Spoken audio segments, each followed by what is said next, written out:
chang khat le chang ni o Israel fa te u ai puk taram atanga ka suai chuak chung kwa te u laupan asoi sel ta an se u hilo mai te u khove la chung kwa zong songa nang ni chau hi kasian in ni a chu wangin in suan na zo zai awang hian ka sem don se u ani khove chung kwa zong songa nang ni chau hi kasian in ni a chu wangin in suan na zo zai awang hian ka sem don se u ani an ra kha chia Ara khat tia ruwa khan ai putar nama chang Israel fa ka suai chua chung kwa te u nang ma ni chau hi khove chung kwa zong so ka sia te ni te Israel te ka chung ko sia te ani khove zong so chung ko tam tak zinga Israel te ka nang ni chau hi ate ka sia te ni te Israel fa te ni na chan vo le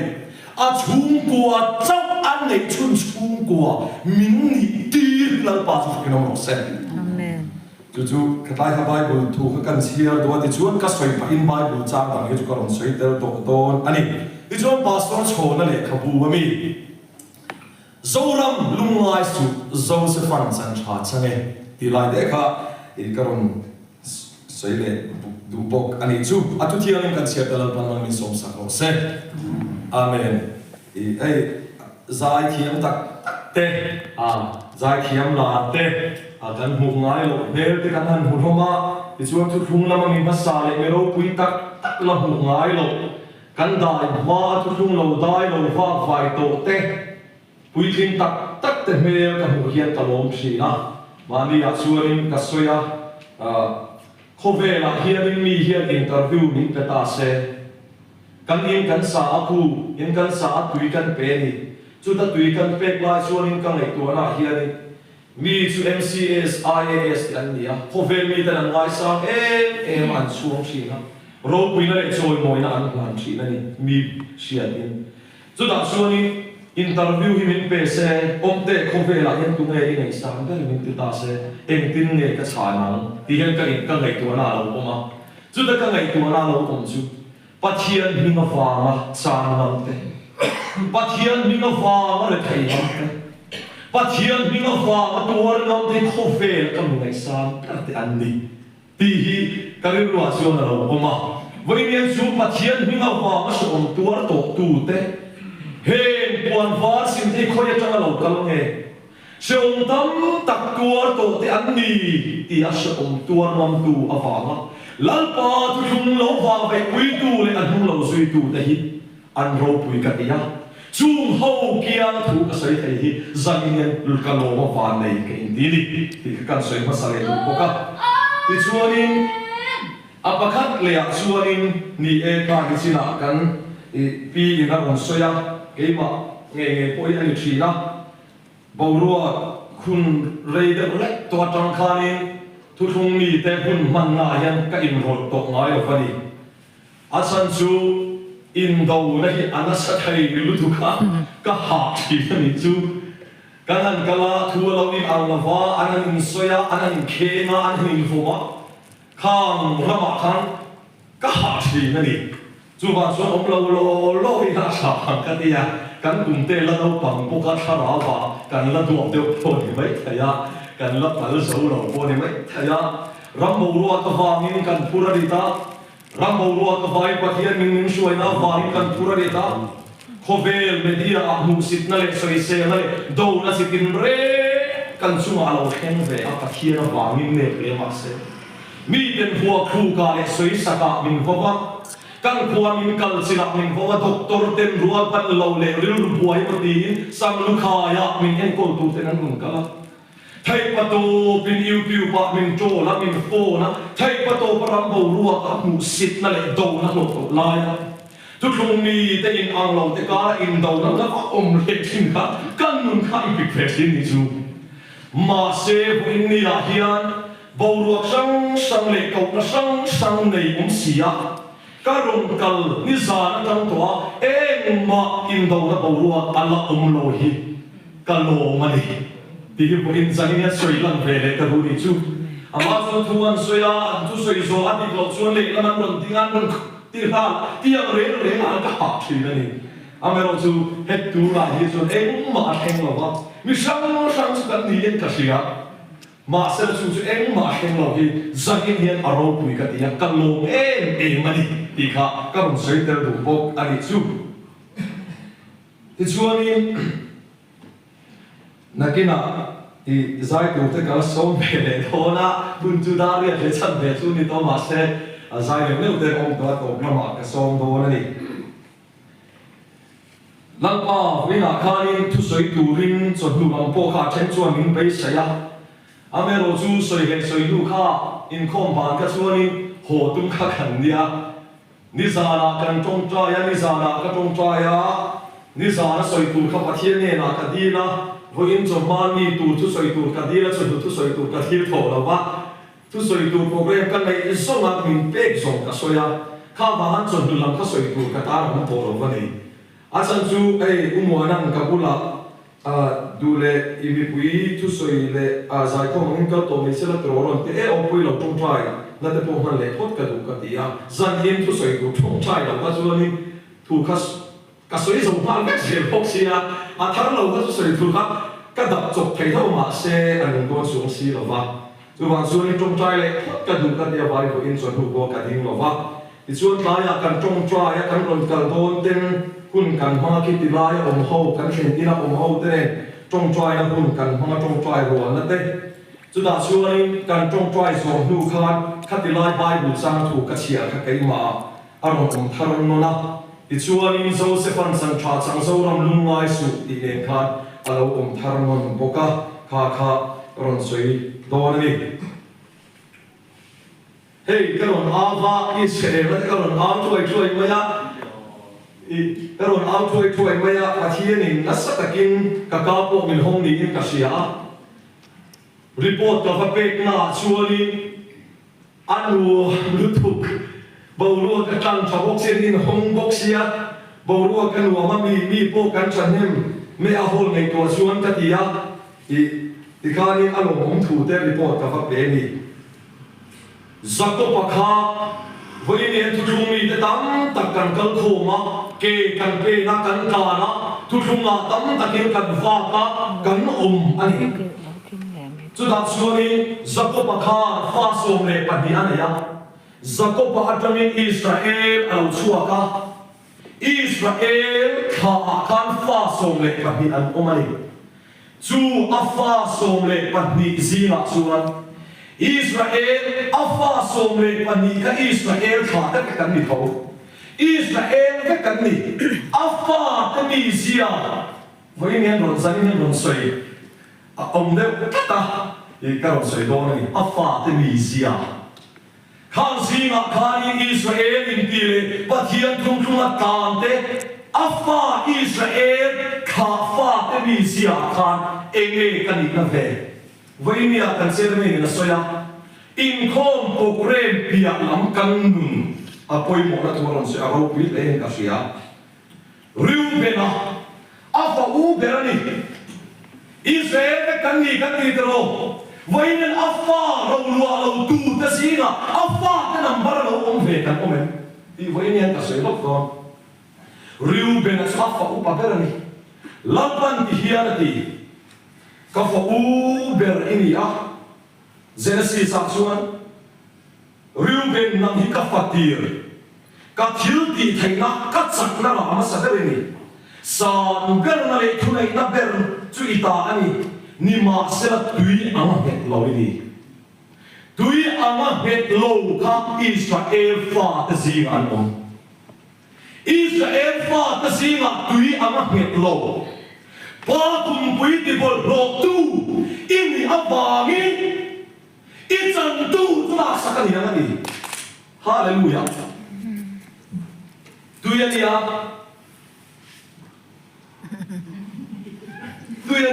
tu ba ka te kin da tu hong lo tu ya dia tu ama het lo ti kluk chuan an luang mai dia thale chun tung le mai mi het lo an ru be kha pathian thu le pathian da le pathian na sia ti ram kha Israel fa Jacob fa chu tiang mi het lo su no om chan sim thasia ka chuan ti hian ti bu chi de khin thuwa kha le ro chara ta kha eng ting nge ti arum chia ka nia rum tang sa a voi le ha la a sil fia na a na mi suan ti hian a sei le a sil fia na a chuan mi in an thil ti a pia ngam khekwa ton mai mi het lo ti voi ni a yan su su lalpan riu be na kha mi het lo tui a het lo ati voi ni an mi het lo ni e pathian na tu ma so Israel in ti tu thum boy pui tu wa hian mi het lo khekwa le mai in yen apa kumpuya ti bolwa apa mei chu kumpuya alo mutpuya uire na tu rawa mufwa uire ka la klub na tu rawa muwa tu le ha la pathiana pia tha hu ne te pia kar le tum ha la mi chu tia chu a cha te ni mo ti le ha pathiana au to nam po chiang la wa tui ang mai mi het lo kha apa kha ning ti ti Israel mi te ka ni kha tui ang het lo kha lalpan aro san tur zong zong ala sak don ro chang ve don lo gada khat ne mani in him tum lalpa pathian ning ti ne ti ka bing la ma piang te chu chan ni na o ma ti lalpa in batlo pathian aya him na dam zong ring ni pathian aya in chan dam tum na ring ni ani gada kha velian lalpa in na kavin lalpa rin na kavin lalpa beisai na kavin in him tum so ke ben ni chuan chu tiang mi chu Israel ni han lo afa ga in ve lalpa in na kat te ni lalpa san dam don hallelujah chu gada ani Jacob fa dia khani ka so ya hian ka ve ti lo se kanin se kan mai Zebuluna mission chat na mga pathian ti long tum vai ho te ko kan su kala an fel dan chumo noi te hey celebrities kan ti an sin la soli te ko Illuminati member an ta en dina Illuminati su setana lampama bechi ho an ta ni ma se su Illuminati an sin la soli te chuan khore siat na ramin tu ya lo lian ali lo nge ton pi million tel an pe Zebuluna chu mission chat na ma pathian ti lo tum sa khua na tam suan mai thai thil pe mawa fel na da ma pathian ti lo tum mission chat na ma pathian ti lo tum Zebuluna ani thil ka pe chuan kain khom active chuan rui thei thil ka ti lo chuan fel na mga pathian ti long tum kha Zebuluna mi ziani Jacob fa te zinga Joseph in chan cha chang vai nen Joseph na barlo wa kan lo hum pange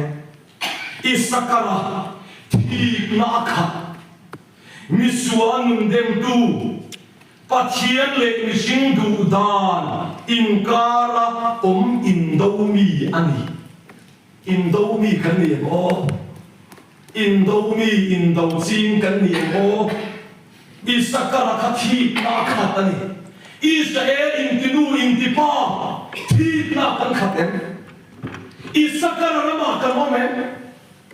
thi na pathian mi ro pui te mo pathian mi man te mo thi na ni ra khat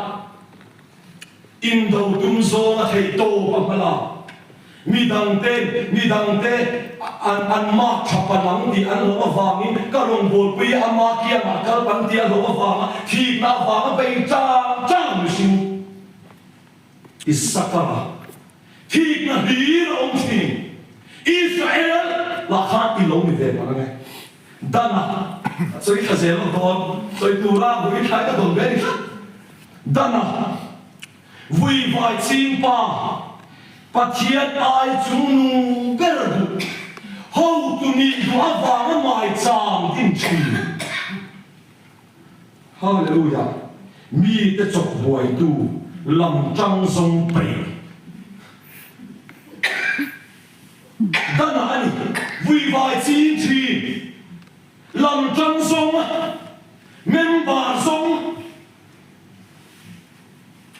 member song how tu ni thai lo na wa mai chang ma san how tu ni du mai chang tin kum ram chu dana ani vai ni lo ni ve pathian tu mai ta na wa ni lam chang song a rong bol ni i rong bol pui ten lam chang ho nei tam du na wa te pathian rong bol hui khon ni mai chang khoi tu how tu ni du tu ni kho sai chu lal pa la du lo asera ti sa le khara wa ho sa sapou le benga siat na mai kal chi eng ma ka cham lo anga in ngai ti sa le khara wa ho sa in ngai sapou ve ar bok si khara wa ti nu na tel ho la wa siat na ma pathia tu soi ve bok si mi dam ka ma mo lo ti kho ba eng ma ka cham lo anga in ngai mi bo ka ma mo lo ti kho ba in ti se ve sel bok si cha po pui ve ar mi dam te noi sia le em si how sa in ngai vai ni a hiat pathian ting nu na dal chuang ni si lo ka asera ramani Israel fatia Israel hova he khang ka nom bon chu lal pa na tu lo Nephtali du sak na mu oi pui tu tong kam cha mal som na du mi tong kam cha ta ka wa na ni tai ma ti lo ya ni fak de la ti ta ka wa na tu yi ana su le mai tong kam cha mal som na du mal som na ni ngon du trong cam cha a công thể chạm sinh du vậy nhà hiện trong sông du lal pa ni si la pa a mal som na ni ngon tan oi te Nephtali ramani sumi o na le aya pui thiam le a thuam ri ngot boi pui khan de ya thi sen chuang mau thin urmi ani tu không mi ai ani pathian thu anan tia anan thin ur thei ko pa po chu ko zir ro min ko ma pe chu thin ur na sa thei lu ba in what try is it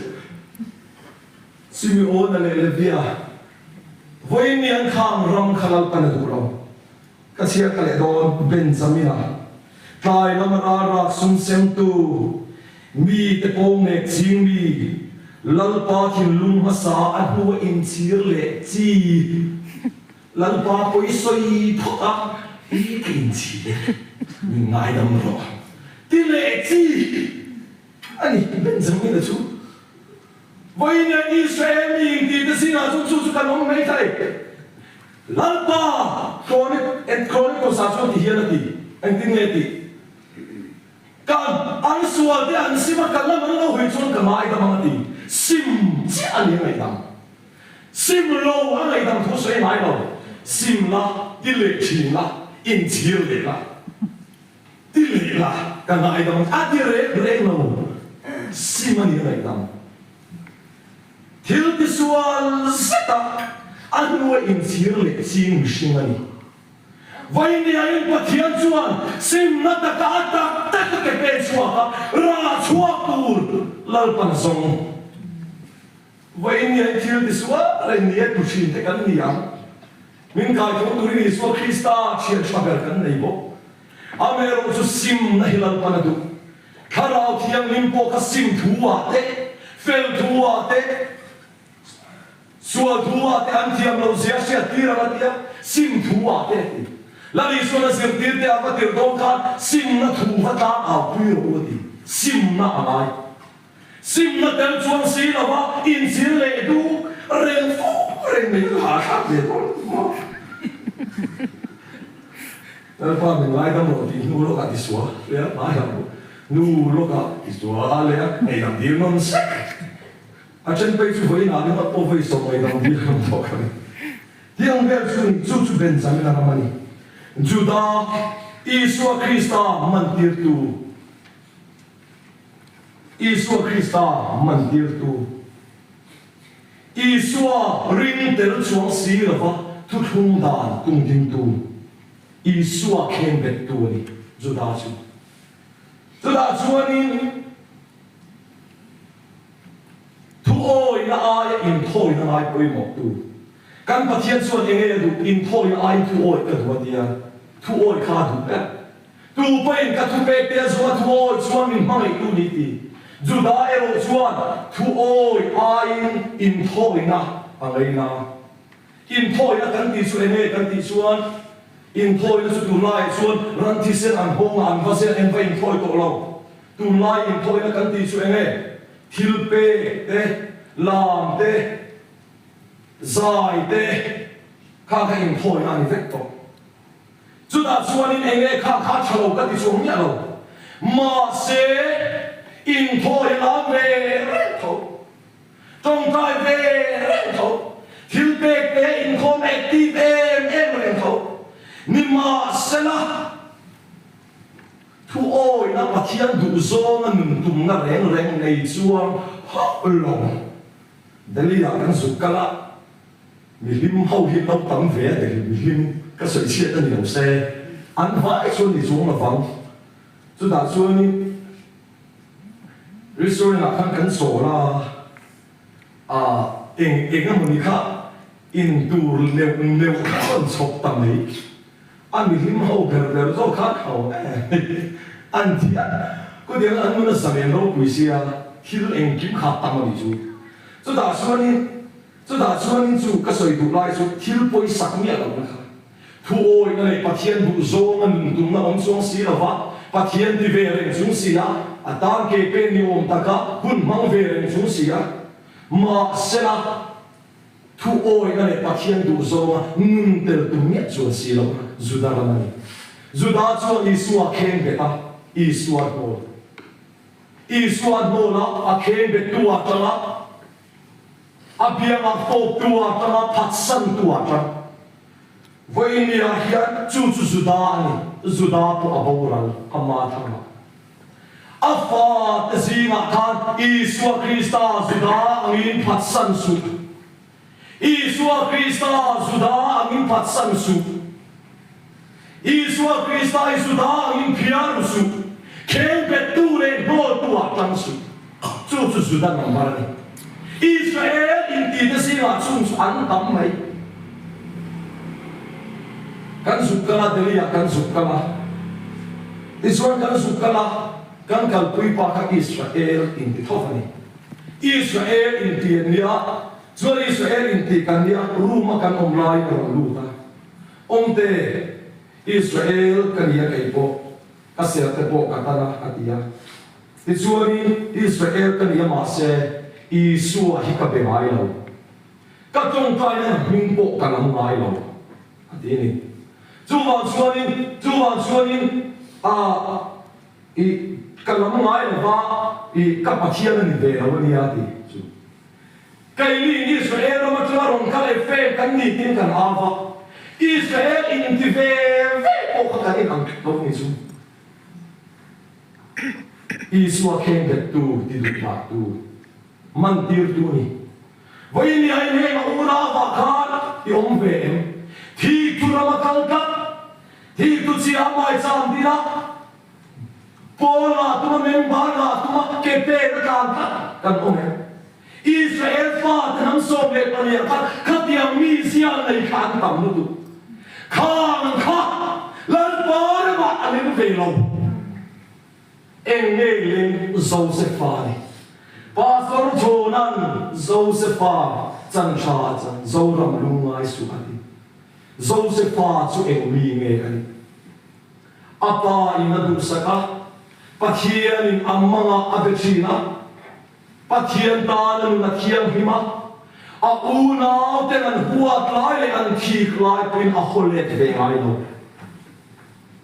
ken bet an phia ru lai Josepha ero chuan una te a phia ru ve ngai lo a una ten an ti du da lai phu ba ala ve ngai lo hallelujah ala ve ngai lo a una ten an shalarum vong lai le Governor ani autu ani lai pokhan a una de alaina abia ani tuera vini a hiantro chu sau se far ni ka a Israel fa tsina zakaban fa ne yakso pani a fa tsina chang chang tu sau se far ni china a una de ni zia ta se ka kami mi se nei ka kan ni palange kami mi se nei mishim hrui se nei ka ni palange chu boin ngel la pa du lo ni chu da chuan in Joseph fa chu kan shak a ri me om boin an soi chi in khon program lo le mu lo lai po in amma saba a ko sak lai bil lal pa a pasan ve ngai lo an min lal pa a tia lal pa chi chu sual huat ni ni bible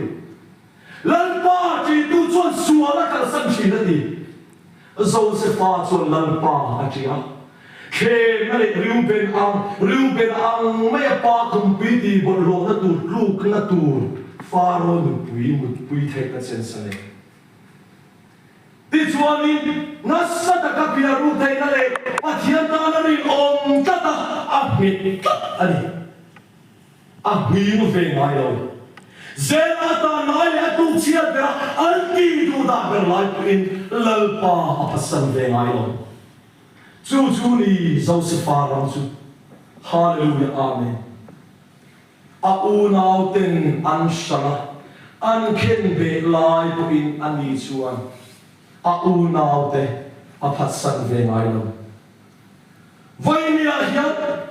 nam ma er tu le nam ma dau tu nam ma musik tu le be tu piano tu se kha Joseph ram chu khin le na tel ve lo hallelujah beile tu na tel ve lo an avan thiam him te fian riala lai twin lal pa ne leng du na lal pa rin kat khil suati adu ngai lo hallelujah huat na anei ve ngai lo va each seek na anei ve ngai lo va amma bu phalan ron tia amma an lo ku na una ten se be bu kam tu soi ril thia him devin apa te shi ma sa chung chu an shiat san cha an chan an lava an thi ka when ai khara wa tu ta lal pa mi de lal pa ri suai te thi na ran ta ne huwa te ni ta ne Joseph an chan cha chang don chu chan cha chang a ita lu ve te na tu chuan Israel fa te song khan chan cha an chang vek lo Israel kan ti in ti ta song ya chan cha an chang vek do lo Joseph fa number ding ngam te chapin chan cha chang do vai ni a ko chu Joseph fa nun chu ka zero lova Joseph fa ga pathian chi na na ta na din chuan thik na le khat na te elrel na te soi chia ta te nun hira ta na kan chu vai ni a in Joseph fa unau te ang so ka ni don mai jam dina mi pui te na du na lam chang song tai te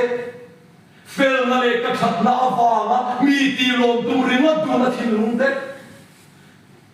mi ten min bia khat na ka wanga chumi ang thil cha min pel ton ta huam nun mi sing te chung song ram chu in mi ai lal pan Israel za ko pa fa te akhan adu khat lo ni chu hallelujah amen chu bang som voi men kan nun hi kan sa va hian lal pa na ma nun thiam hi puang Joseph an chan cha chang dor Joseph a mirin om a chan chin kan sia mi fel mi cha ani ro pui na le choi moi na choi sa na lai po khan a u nau te kha sem le phuba la le a tu ve ngai lo apa te song te kha ron suai ula ka ne na in om donia ana ti fani kha ama do te le pe tu te song po kha Josepha din bil Josepha Roma an vakal lai ka Josepha na lo ku an wa in mi ya hian chu Josepha nun chu li